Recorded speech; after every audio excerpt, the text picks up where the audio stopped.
먼저 이 회귀 분석은 영어로 하면은 regression analysis라고 하죠. regression analysis. 그런데 이제 뭐 영어를 쓰다 보면 이 regression이라는 말을 많이 쓰는 것 같지는 않아요. 하지만 이 사전적 의미를 가지고 먼저 이 regression이라는 표현이 뭔지 한번 알아보도록 하겠습니다. 그래서 여기 강의 안에서는 when people or things regress, they return to earlier and less advanced stage of the development 라고 해서 그 과거로 회귀를 하는 것을 이야기를 하죠. 혹은 좀 안 좋은 상태, 기존으로 회귀, 기존으로 돌아간다 라는 그런 뜻을 담고 있습니다. 하지만 in statistics에서는요, they regress to the means 혹은 average, 즉 이 평균으로 회귀하는 것을 의미를 하고 있습니다. 그래서 이 통계학 내부에서 데이터를 표현하기 위한 방법으로서 이 대표값을 사용하는 것을 매우 즐겨하는데 그 중에서 대표적인 대표값이 바로 평균입니다. 그리고 이 평균의 테크닉을 이용을 해서 우리가 이 데이터 간의 관계성을 소정의 회귀 분석에서 상정하고 있는 그 데이터 분석의 이 방법론, 데이터 분석의 데이터 분석을 통한 데이터 간의 관계성 확립을 이야기하고 있고요. 그 중에서 대표적으로 이 회귀 분석이 그 사례라고 할 수 있겠습니다. regression analysis는 이제 한마디로 이야기를 하자면 functional relationship among variable 이렇게 좀 나왔습니다. 그래서 우선 기본적으로는 이 회귀 분석을 하기 위해서는 최소 2개 이상의 변수가 필요합니다. 그래서 2개 이상의 변수와 그리고 그 변수들 간의 어떤 기능적인 관계라고 이렇게 설명해 놨는데, 이제 이거는 이제 좀 약간 설명이 모호한 편입니다. functional relationship을 어떻게 정의하느냐에 따라서 다르기는 하지만 어쨌든 우리가 이번 텀에 배우는 회귀 분석은 이제 선형 회귀 분석을 일단은 기초로 하고 있습니다. 그래서 이 선형성을 갖는 어떤 함수 구조가 있다면 그 선형성 하에서의 선형성을 나타낼 수 있는 변수들 간의 관계를 조망해 보는 그런 분석이라고 할 수 있겠습니다. The relationship is expressed in the form of an equation connecting 이 두 가지를 이렇게 연결해주는 이 relationship을 보여주는 수식을 우리가 최종 목표로 한다는 것입니다. 근데 relationship의 방향이 어떻죠? 첫 번째는 여기서의 그 플레이어가 predictor variable이라는 것이 나오고요. 두 번째는 response variable이라는 것이 나오죠. 이 회귀 분석에서는 이 variable의 타입을 두 가지로 분류를 해놓고 이야기합니다. 첫 번째 predictor variable은 이제 한국어로 하자면은 설명을 하는 설명 변수다, 이렇게 설명을 할 수 있겠습니다. response variable은 이제 글자 그대로 반응 변수다, 이렇게 설명을 할 수 있을 것 같아요. 그래서 이 설명 변수와 반응 변수와의 관계를 수식으로 나타낸 것, 특히 이번 학기에 배우는 이 선형성을 보여주는 이 선형 회귀 분석에서는 설명 변수와 반응 변수의 어떤 선형성을 보여주는 수식을 분석하는 것, 조망하는 것, 이 회귀 분석의 연구 대상 집단 스코프입니다. 그래서 이렇게 이해하면 좋을 것 같고요.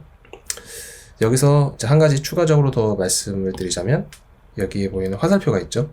네, 화살표가 설명 변수와 반응 변수가 이렇게 주어지는데, 설명 변수의 어떤 임팩트가 반응 변수의 일방향으로 통하는 것을 이야기하고 있습니다. 만약에 서로 양방향으로 통한다면 어떻게 표현을 했을까요? 이렇게 표현을 했었겠죠. 그러면 이제 리스폰스 베리어블에서도 프리딕터 베리어블로 이렇게 이야기를 해볼 수도 있겠는데요.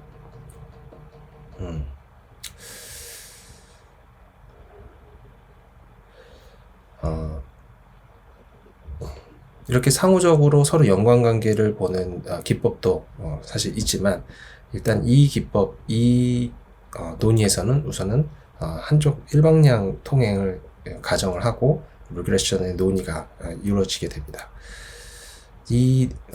이러한 상황을 서로 이제 인과관계를 상정한다, 이렇게 설명을 해도 무방할 듯 합니다. 그래서 설명 변수와 반응 변수와의 인과관계를 가정하고 논의를 시작하게 됩니다. 설명 변수와 반응 변수의 인과관계.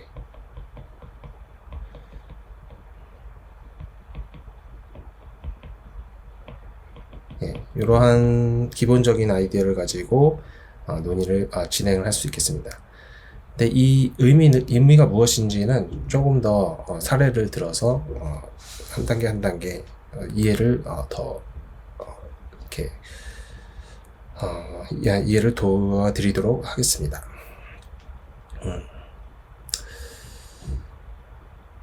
터미놀로지 이 용어인데요. 우리가 리스폰스 베리어블과 프리딕터 베리어블을 이해하기 위한 사례로서 가져온 예입니다. Whether the sale price of home is related to physical characteristics of building, tax paid on the building. 그래서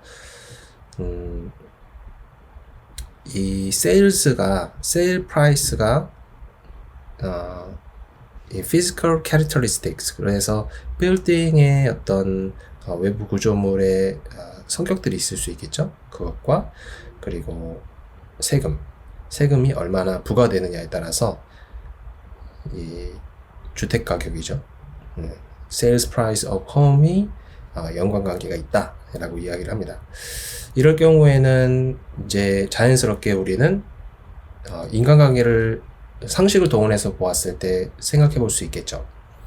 그래서 이 빌딩의 어떤 견고함, 건축 어떤 구조상의 견고함과 그리고 이 빌딩을 소유하기 위한 비용이 있을 거고, 비용이 이제 텍스가 되겠죠. 이 두 가지가 프리딕터 베리어블이 될 것이고요. 그리고 리스폰스 베리어블은 sales price of home, 이렇게 해서 주택 가격이 될 것입니다. 주택 가격이 오르기 때문에 빌딩의 외벽의 견고함이 발생한다? 이건 좀 말이 안 맞죠? 인과관계가 이제 빌딩이 튼튼하면 튼튼할수록 주택 가격 상승에 어떤 설명력을 가진다라고 생각을 한다면 보다 논리적으로 맞는 그런 설명이 될 것 같습니다. 그래서 이러한 예를 들을 수가 있을 것 같고요. 또 다른 예를 들어보자면 cigarette consumption이 이 담배의 소비량이 이 demographic variable과 socio-economic, 그래서 demographic variable, 그래서 어떤 사회 경제적인 그리고 인구학적인 이 변수들과 연관이 있을 수 있다. 대표적인 예로 나이와 성별과 교육과 인컴과 price of a cigarette 이렇게 돼 있어서, 그래서 이러한 각각의 컴포넌트들이 이 cigarette consumption에 영향을 주고 있다라고 우리가 이해할 수 있겠습니다. 반대로 반대는 가능할까요? 반대 consumption, 이 담배 소비량이 증가하면은 나이가 증가한다든지 혹은 뭐 인컴이 증가한다든지 이런 일이 상식적으로 발생하기 쉽지 않을 수 있겠죠. 물론 시거렛 컨섬션을 많이 했을 때 어떤 신체 나이가 더 늙어가는 그런 현상이 있을 수는 있겠네요. 어쨌든 여기서 보았을 때 사회 통념상 우리가 생각을 해보았을 때 어떤 것이 predictor variable 설명 변수가 되어야 하고 어떤 것이 반응 변수가 되어야 하는지는 사회 통념상의 인과관계를 우선 활용을 할 수 있는 것이 기본이고요.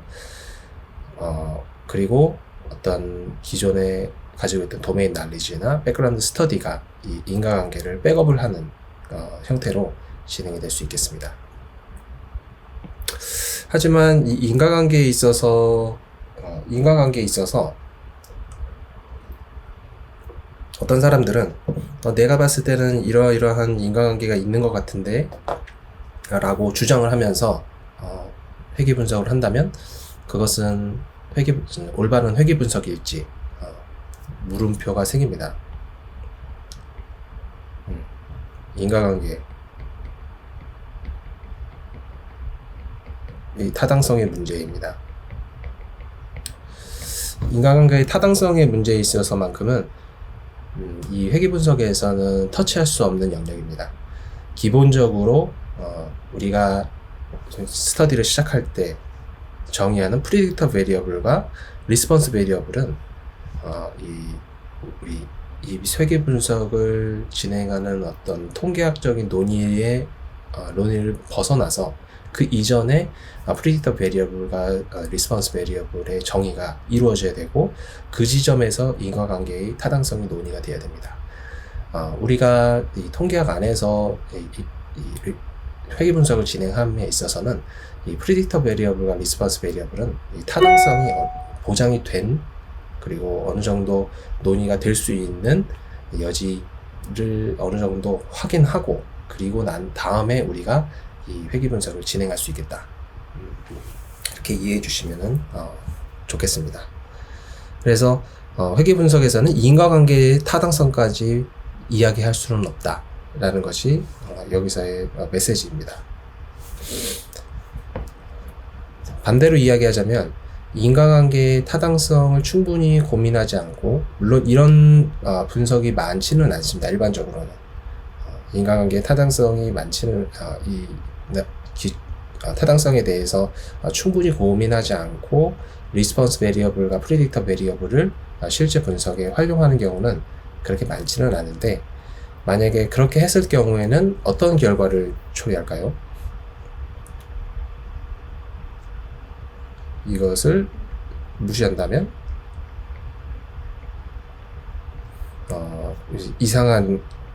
이상한 결론에 이르게 되겠죠. 충분히 그럴 수 있습니다.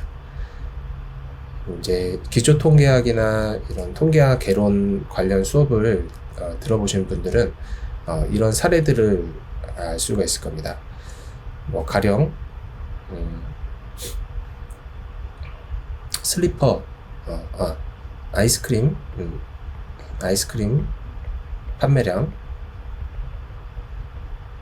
판매량과 상어의 이 공격을 당하는 횟수,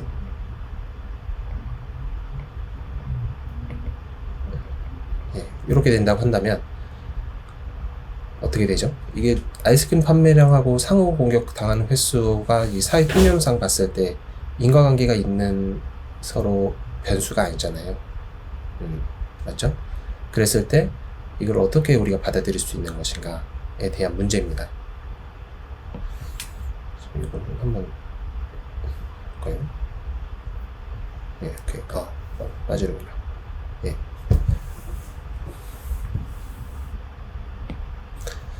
아마도 앞으로 이제 여러분들이 배울 회귀 분석 방법론을 통해서 이 아이스크림 이러한 레코드와 이런 레코드 두 가지를 분석에다 적용을 시켜서 수리적인 결과를 낼 수가 있습니다.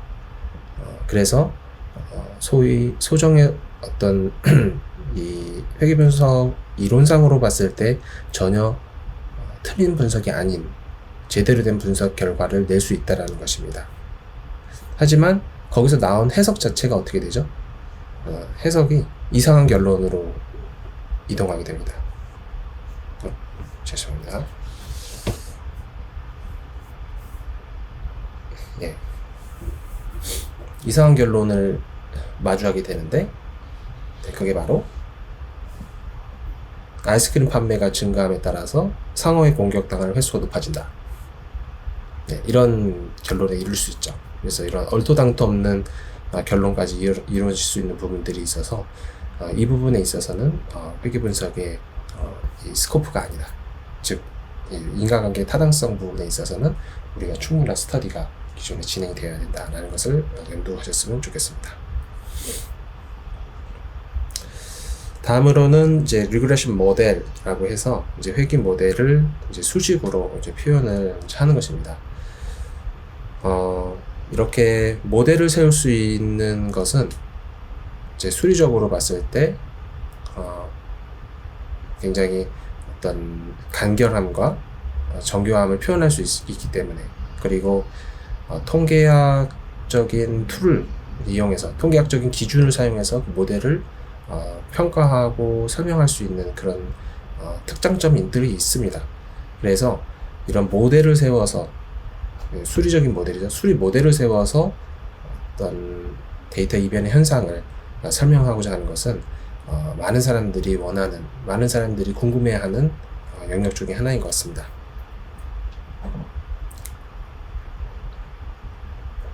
그래서 이 회귀 모델을 이제 어떻게 이제 구체화시키는지 보면, 첫 번째 이제 Y 이렇게 나와줍니다. Y response variable, 이 response variable에 해당되고요. 그리고 response variable을 설명할 수 있는 P개의 predictor variable이 있습니다. 그래서 predictor variable을 각각 x1부터 xp 이렇게 노테이션을 붙이고요. 우리가 완전하게 x1부터 xp의 그 변수가 완전하게 y response variable을 설명한다면 이거보다 더 좋은 거는 없겠죠. 이거보다 더 좋은 건 없고, 근데 일반적으로 사회 현상에서 일어나는 부분들은 이렇게 완벽하게 설명을 할 수가 없어요. 아까도 이야기했지만 건물 그 내구성이 증감에 따라 주택가격 상승하고 텍스가 오름에 따라서 주택가격이 오를 수 있다라는 것은 우리가 받아들일 수 있겠지만, 텍스가 1% 오를 때마다 주택가격이 3% 오른다? 이런 식으로 정교하게 얘기할 수는 없겠죠. 그래서 정교하게 이렇게 오르는 게 아니라 어떠한 소정의 우리가 설명할 수 없는 어떤 노이즈가 안에 개입이 되고 요거를 이제 랜덤 에러라고 하게 됩니다. 그래서 최종적으로 우리가 랜덤 에러로 보정을 해 주었을 때 우리가 설명할 수 있는 이 프리디터 베리어블의 분산, 프리디터 베리어블의 설명력과, 그리고 나머지 설명하지 못한 에러, 설명하지 못한 이 노이즈 부분을 우리가 결합하였을 때 최종적으로 이 리스폰스 베리어블의 내용을 모두 다 담아낼 수 있는 것이다 라는 이 셋업을 한 것이 바로 이 리그레션 모델입니다. 그런데 여기서 이제 한 가지 특징이 하나가 있죠. 특징이 뭐냐면, 이 프리디터 베리어블을 여러 개를, 일단은 아까와는 다르게 아주 여러 개를 사용할 수 있다는 점이 첫 번째고요. 두 번째는 이 프리디터 베리어블 안에 있는 요 펑션 있지 않습니까? 이 펑션을 우리가 이 목적에 맞게 다양하게 구현할 수 있다는 사실입니다. 이 펑션을 어떻게 구현하느냐에 따라서 이 회귀 모델, 이것을 어떻게 구현하느냐에 따라서, 어떻게 구현 혹은 어떻게 정의하느냐에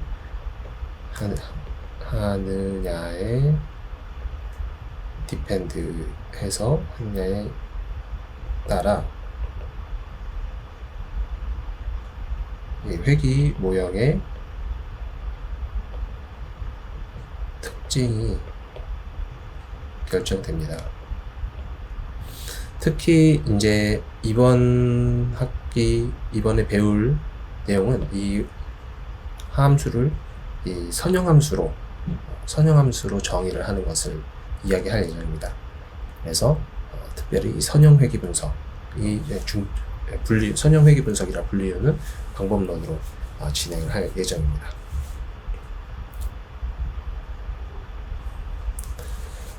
그래서 linear regression model 해서 이제 나오는데요. 아까 본 그 함수의 형태를 좀 더 구체화시켜서 설명을 드리자면, 이렇게 response variable의 각각 response variable의 regression 파라미터를 각각에 매칭이 되는 response 파라미터를 붙여서 combination 합니다. 네. 그래서 이렇게 덧셈의 형태로 만들게 되죠. 네. 이렇게 덧셈. 이 통계학 안에서는 이 덧셈의 형태를 굉장히 좋아합니다. 네. 덧셈으로 표현함에 따라서 우리가 여러 가지 그 linear algebra에서 활용될 수 있는 기법들을 전부 다 적용을 시킬 수가 있고, 그리고 통계학 내부의 그 통계학적인 측면에서도 이 summation, 이 더하기를 이용을 했을 때 밝혀낼 수 있는 어떤 통계학 수리학적 특징을 이제 보다 수월하게 인도할 수 있는 장점이 있습니다. 어쨌든 뭐 그러한 이유가 뒷받침이 되고 있지만 여기서는 그렇게 깊게 들어가지는 않고요. 어쨌든 이러한 기본 형태로 우리가 linear regression 모델을 이해할 수 있겠다라는 것이 학생분들이 이해해야 하는 부분입니다. 그래서 이렇게 각각의 predictor variable에 그게 매칭이 되는 여기 파라미터 코에피션트를 개입을 시켰다라는 것을 기억하시면 좋을 것 같고요. 하나 설명을 안 드렸었던 내용이 하나 여기 등장하죠. 이거는 이제 컨스탄트 또는 인터셉터라고 불리는데요. 이 선형 모델에 있어서 이 절편에 해당되는 내용입니다. 그래서 공통되는 이 전체 분산에 있어서 공통되는 분산을 끌고 와서 이 상쇄시켜주는 역할을 해준다라는 용도로 생각하면 될 것 같습니다.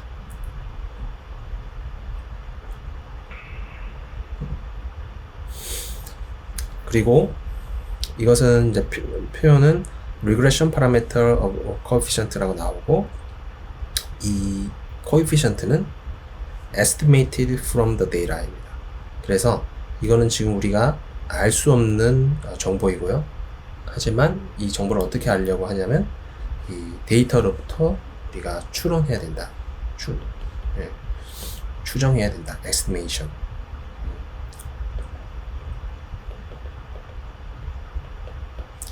추정하는 방법을 앞으로 이제 배우게 될 텐데요. 물론 다른 곳에서도 추정하는 여러 가지 기법들을 배웠겠지만은 이제 이 선형 회귀 분석에서 다른 이 추정 문제를 집중적으로 더 강조를 할 예정입니다. 그렇다면은 이제 다 우리 이 선형 회귀 모델에서 우리가 다루고자 알고자 하는 것은 전부 다 알게 된 것일까요? 자, 이걸 한번 지어보겠습니다. 우리가 스터디를 시작할 때 이미 이 predictor variable은 조사가 되어 있어야 되는 것입니다. 네, response variable도 조사가 되어 있어야 되고요. 그래서 데이터 표를 한번 그려보자면 이렇게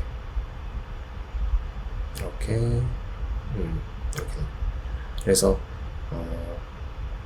샘플이 첫 번째 observation, 두 번째 observation, 쭉쭉쭉 n 번째 observation이 있다고 칩시다. 그리고 변수가 첫 번째 프리디터 베리어블, 두 번째 프리디터 베리어블 쭉쭉쭉 p번째 프리디터 베리어블 이렇게 주어지게 되겠죠. 그리고 이와 대응해서 리스폰스 베리어블이 있을 수 있겠죠. 리스폰스 베리어블은 최종적으로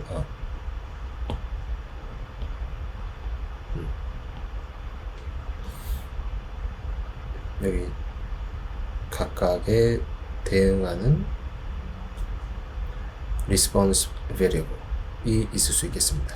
그래서 데이터 구조는 이렇게 될 거예요. 그래서 x가 이 전체 매트릭스를 캐피탈 X라 이렇게 표현하면은 n by p의 매트릭스가 될 수 있을 거고요. 그리고 이거는 그 n by 1에 해당되는 y 매트릭스, 나중에 이 매트릭스 폼으로도 표현이 가능한데, 우선 이런 식으로 데이터셋이 뭐 여러분들이 가지고 있는 컴퓨터에 이런 식으로 저장이 되어 있어야 되겠죠. 그래야지만 우리가 일단은 리그레션 분석을 이제 할 수가 있습니다. 여기서 잠깐 사이드 노트로 이야기를 드리자면, 이제 결과적으로는 이러한 셋업으로 데이터셋이 하나가 딱 구성이 돼 있어야 됩니다. 여기서 만약에 무엇인가 하나만이라도 빠져 있으면은 데이터 분석을 할 수 있는 것이 아니겠죠. 이렇게. 그래서 우리가 데이터셋은 완료가 됐습니다. 그리고 한번 지워볼까요? 이거 다 우리가 알고 있는 거죠. 그리고 이거 에러 텀은 우리가 지금 uncontrollable 그 텀이고요. 여기 나오는 요 coefficient, 요 부분이 이제 우리가 모르는 건데, 요 부분은 우리가 통계학적인 추정 방법론으로 추정을 해야 된다. 그래서 결과적으로는 어때요? 이 모델을 세우기 위한 정보가 다 이제 수집이 된 거죠. 앞으로 수집할 이 코에피션트가 합치면 이제 이런 식으로 우리가 모델을 이 회계분석 모델을 구체화시키는데 필요한 자료들을 모아갈 수 있다라는 것을 이야기 드린 겁니다.